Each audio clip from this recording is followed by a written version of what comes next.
ઇતિ જ્ઞાનવાક્યતમ ગુહ્યદ ગુહ્યતરમ મયા. હવે આ ગોપનીયથી અતિ ગોપનીય ગુપ્ત રાખવા જેવું જ્ઞાન મારું છે, એવું જ્ઞાન હવે હું તને ફરીથી કહી દીધું, પણ હવે જે તારે છે એમ તને ઠીક લાગે એમ કરી કે જે ઈચ્છામાં આવે એમ કરી.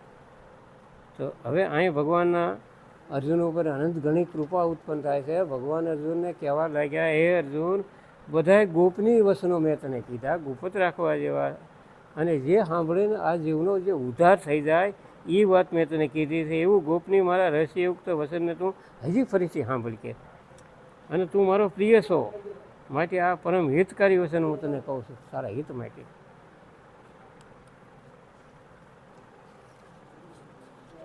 હવે અહીંયા થોડીક વાત કરીએ કે પાંડવો જ્યારે વનવાસમાં હતા અને કૃષ્ણ ભગવાન એમ છે કે દુર્યોધન દુષ્ટ છે અને મખમલના ગાદલા ઉપર શું હિંડોળા, એ કે